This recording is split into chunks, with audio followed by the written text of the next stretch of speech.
نحمده ونصلي على رسوله الكريم اما بعد بسم اللہ الرحمن الرحیم السلام علیکم ورحمۃ اللہ وبرکاتہ۔ جمعرات کو ہم بستری کرنے والے لوگ رسول اللہ صلی اللہ علیہ وآلہ وسلم کا فرمان سن لیں۔ جو لوگ جمعرات کو ہم بستری نہیں کرتے ان کے لیے رسول اللہ صلی اللہ علیہ وآلہ وسلم کا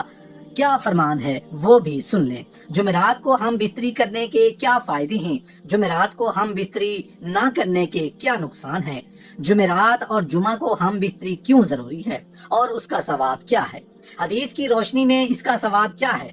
ہم بستری کا سنت طریقہ کیا ہے اور کون سے وقت میں ہم بستری کرنی چاہیے، بیوی کے ساتھ ہم بستری کی غرض سے سونا کیسا ہے اور بیوی کے ساتھ ہم بستری کی غرض کے بغیر سو جانا کیسا ہے، یہ تمام باتیں انشاءاللہ تعالی اس ویڈیو میں آپ کے ساتھ شیئر کی جائیں گی۔ شوہر کو ہم بستری کے لیے مناسب وقت منتخب کر لینا چاہیے، اس لیے کہ عورت حساس مزاج ہوتی ہے، لہٰذا اگر مرد اس سے ایسے وقت میں ہم بستری کرے گا جو اس کی مرضی کے خلاف ہو یا اس وقت وہ بیمار یا تھکی ہوئی ہو تو یہ عورت کے ساتھ زبردستی ہوگی جس سے عداوت اور بغض پیدا ہوگا۔ اتباع کا کہنا ہے کہ ہم بستری کرنے میں اعتدال سے کام لینا چاہیے، اور اعتدال یعنی میانہ روی یہ ہے کہ ہفتے میں یہ کام 2 مرتبہ کیا جائے۔ ہاں، خصوصی حالات یا طبعی اتار چڑھاؤ کے اعتبار سے انسان اس میں کمی یا زیادتی بھی کر سکتا ہے، لیکن اس میں زیادتی ہرگز نہیں کرنی چاہیے، اس لیے کہ اس سے جسم کو نقصان پہنچتا ہے، عقل کمزور ہو جاتی ہے اور انسان بے ہمت ہو کر کام کاج کے قابل نہیں رہتا، اور اسلام نے انسان پر جو ذمہ داریاں عائد کی ہیں انہیں پورا نہیں کر پاتا۔ ہم بستری 12 مہینوں کے تمام اوقات و ایام میں جائز ہے اور دن اور رات میں ہر وقت کی جا سکتی ہے، سوائے اس کے کہ مرد عورت روزے دار ہوں یا عورت حیض یا نفاس کی حالت میں ہو۔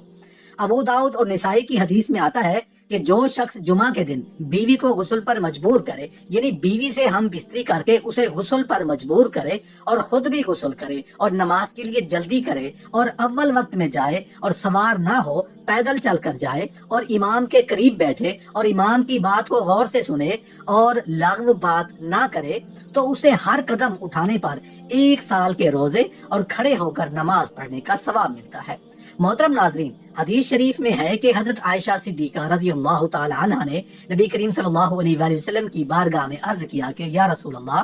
صلی اللہ علیہ وآلہ وسلم، ہمارے ماں باپ آپ پر قربان ہوں کہ وہ کون سا وقت ہے جس میں ہم بستری کرنی چاہیے، اور دوسری بات یہ کہ عورتوں کو تو ثواب ہے لیکن مردوں کو کیا ثواب ہے، حالانکہ یہ حیا کا مسئلہ ہے، لیکن میں اسلام اور حدیث کی روشنی میں یہ بات واضح کرنا چاہتا ہوں کہ ازدواجی زندگی کیسے گزارنی چاہیے۔ اللہ کے رسول صلی اللہ علیہ وآلہ وسلم نے فرمایا، اگر شوہر اپنی بیوی کا ہاتھ پکڑے تو اللہ تبارک و تعالیٰ اس کے نامہ اعمال میں 1 نیکی لکھ دیتے ہیں، اور اگر پیار سے شوہر اپنی بیوی کے گلے میں ہاتھ ڈالتا ہے تو اللہ تعالیٰ اس کے نامہ اعمال میں 10 نیکیاں لکھ دیتے ہیں، اور شوہر جب اپنی بیوی سے مباشرت یعنی ہم بستری کرتا ہے تو وہ دنیا و ما فیہا سے افضل ہے۔ رسول اللہ صلی اللہ علیہ وآلہ وسلم نے فرمایا کہ جب شوہر غسل کرتا ہے تو پانی کا ایک ایک قطرہ جو اس کے جسم سے گرتا ہے اور اس کے بال کو ٹچ کرتا ہے تو اس کے جسم پر جتنے بھی بال ہیں اس بال کے برابر اللہ تبارک و تعالیٰ اسے نیکیاں عطا فرماتے ہیں اور اس کے نامہ اعمال میں نیکیاں لکھتے ہیں، اور اس کے بال کے برابر اس کے گناہ معاف فرما دیتے ہیں اور اس کے درجات کو بلند فرما دیتے ہیں۔ اس کے بعد اللہ کے رسول صلی اللہ علیہ وسلم فرماتے ہیں کہ جو شوہر غسل کرتا ہے وہ دنیا و ما فیہا سے افضل ہے۔ اس کا مطلب یہ ہے کہ اللہ تبارک و تعالیٰ اسے وہ چیز عطا کرتے ہیں جو دنیا و ما فیہا سے بہتر ہے۔ اللہ کے رسول صلی اللہ علیہ وآلہ وسلم فرماتے ہیں کہ اللہ تبارک و تعالیٰ تمام فرشتوں کو جمع کر کے ان کے درمیان فخر کرتے ہیں کہ دیکھو، یہ اپنی بیوی سے ہم بستری کرنے کے بعد رات کے اس حصے میں میرے خوف سے میرا ڈر رکھتے ہوئے غسل کر رہا ہے، اور غسل کرنے کے بعد یہ میری عبادت کرے گا، تو اللہ تبارک و تعالیٰ فرشتوں میں فخر کرتے ہیں۔ تو یہ ہم بستری کرنے کی فضیلت ہے۔ شوہر کا اپنی بیوی کو خوش کرنے کا اتنا بڑا ثواب ہے کہ اللہ تبارک و تعالیٰ خود اپنے فرشتوں کے درمیان فخر کرتا ہے کہ میرا بندہ اپنی بیوی کو خوش کرنے کے بعد رات کے اس حصے میں میرے ڈر اور خوف کی وجہ سے غسل کر رہا ہے تاکہ وہ میری عبادت کر سکے۔ اس کے بعد اللہ کے رسول صلی اللہ علیہ وآلہ وسلم فرماتے ہیں کہ اللہ پاک تمام فرشتوں کو گواہ بنا کر کہتے ہیں کہ میں نے اس کے گناہوں کو معاف فرما دیا، میں نے اسے بخش دیا۔ جو خاوند ہم بستری کے علاوہ اپنی بیوی کے پاس نہیں سوتے تو وہ سن لیں کہ رسول اللہ صلی اللہ علیہ وآلہ وسلم نے فرمایا کہ اگر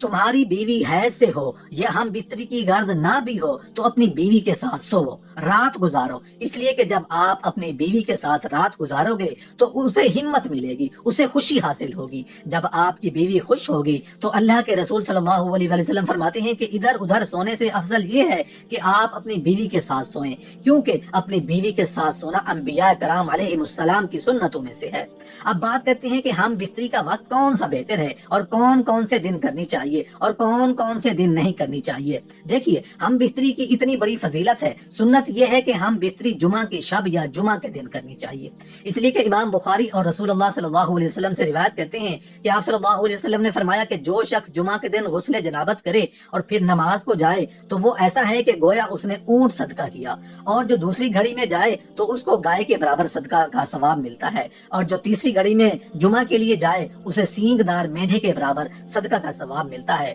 اور جو چوتھی گھڑی میں جائے اسے مرغی کے برابر ثواب ملتا ہے، اور جو پانچویں گھڑی میں جائے اسے انڈے کے برابر ثواب ملتا ہے۔ پھر جب امام خطبے کے لیے نکل آئے تو فرشتے خطبہ اور ذکر سننے کے لیے حاضر ہو جاتے ہیں۔ رسول اللہ صلی اللہ علیہ وسلم فرماتے ہیں کہ جمعہ کے دن جب انسان اپنی بیوی کے ساتھ ملتا ہے، یعنی ہم بستری کرتا ہے اور ملنے کے بعد غسل کرتا ہے اور جمعہ کے لیے نماز پڑھنے جاتا ہے تو اللہ تبارک و تعالیٰ اسے بے پناہ نیکی عطا فرماتے ہیں۔ اسی لیے جمعرات کی رات میں ہم بستری کرنے کو افضل کہا گیا ہے کہ کل وہ غسل کر کے جمعہ کی نماز پڑھنے کے لیے جائے گا تو وہ تمام ثواب سے مستفید ہو جائے گا، اسی لیے جمعرات کی رات کو ہم بستری کرنا افضل ہے۔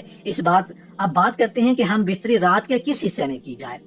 فقہائے کرام نے تحریر فرمایا ہے کہ ہم بستری رات کے تیسرے حصے میں کی جائے۔ جب آپ تیسرے حصے میں ہم بستری کر لیں تو اتنا وقت آپ کے پاس ہو کہ آپ کو آرام کا وقت مل جائے، کیونکہ دن میں آپ کام محنت مشقت کر کے آتے ہیں تو آپ رات کے 2 حصے آرام کر لیں اور رات کے تیسرے حصے میں ہم بستری کریں اور کچھ دیر آرام کریں تاکہ آپ کو کمزوری محسوس نہ ہو۔ ہم بستری کرتے وقت اس بات کا خیال رکھنا چاہیے کہ آپ کے پاس کوئی شیر خوار بچہ بھی نہ ہو، کیونکہ اگر آپ کے پاس شیر خوار بچہ ہوگا تو ہم بستری میں مزہ نہیں آئے گا اور آپ بہتر طریقے سے سکون حاصل نہیں کر سکیں گے۔ ہاں، اگر بچہ گہری نیند میں سویا ہوا ہے تو پھر کوئی مذائقہ نہیں۔ مہینے کی کن کن تاریخ میں ہم بستری نہیں کرنی چاہیے؟ آپ کسی بھی دن کسی بھی وقت میں ہم بستری کر سکتے ہیں، لیکن فقہائے کرام فرماتے ہیں کہ ہم بستری دن میں نہ کریں، رات میں کریں، کیونکہ رات کا وقت ہم بستری کے لیے افضل ہے۔ دن میں ہم بستری کرنا کوئی منع نہیں، مگر رات میں زیادہ بہتر ہے۔ فقہائے کرام فرماتے ہیں کہ مہینے کی پہلی تاریخ، 15ویں تاریخ اور آخری تاریخ میں ہم بستری نہیں کرنی چاہیے۔ اس کی وجہ یہ ہے کہ فقہاء کرام لکھتے ہیں کہ ان 3 دنوں میں، یعنی ان 3 تاریخوں میں شیاطین زمین پر زیادہ پھیل رہے ہوتے ہیں۔ اس وجہ سے انسانوں کو چاہیے کہ وہ اپنی بیوی سے ان 3 راتوں میں ہم بستری نہ کریں، اس لیے کہ اگر وہ کریں گے تو ہو سکتا ہے کہ ہم بستری کے درمیان شیطان بھی داخل ہو جائے، لہٰذا شیطان کے زیادہ پھیلنے کی وجہ سے ان 3 دنوں میں اور 3 راتوں میں ہم بستری نہ کرنا افضل ہے۔ اگر کریں گے تو ناجائز اور حرام نہیں۔ جمعہ کی شب کو ہم بستری کرنے کو مستحب قرار دیا گیا ہے۔ ہمارے سارے مرد ہم بستری کرنے کے بعد فوراً اٹھ کر چلے جاتے ہیں، تو اس بارے میں فقہائے کرام لکھتے ہیں کہ جو شخص اپنی بیوی کے ساتھ ہم بستری کر کے فوراً الگ ہو جاتا ہے تو اس وقت اس کی بیوی کی ذہن میں تشویش پیدا ہوتی ہے، اندیشہ پیدا ہو جاتا ہے، ڈر پیدا ہو جاتا ہے، اس کے ذہن میں یہ بات آتی ہے کہ اس کا مطلب نکلا اور یہ مجھ سے الگ ہو گیا، یہاں سے اختلاف شروع ہو جاتے ہیں۔ اس لیے فقہائے کرام لکھتے ہیں کہ جب آپ ہم بستری کر کے فارغ ہو جائیں تو اپنی بیوی کے فارغ ہونے تک آپ بستر پر لیٹے رہیں، آپ اسے گلے سے لگائے رہیں تاکہ آپ کی بیوی کو بھی سکون حاصل ہو جائے، اس کے ذہن میں کسی قسم کا اختلاف نہ ہو، آپ اس سے سکون حاصل کریں اور وہ آپ سے سکون حاصل کرے۔ جمعرات کی رات میں ہم بستری کرنا افضل ہے، اور مہینے کی پہلی تاریخ، 15ویں تاریخ اور آخری تاریخ کو ہم بستری نہ کریں تو بہتر ہے، لیکن اگر کوئی ان تاریخوں میں ہم بستری کر لے تو یہ ناجائز اور حرام نہیں۔ احتیاطاً شیاطین سے بچنے کے لیے ان تاریخوں میں ہم بستری کرنے سے منع فرمایا گیا ہے۔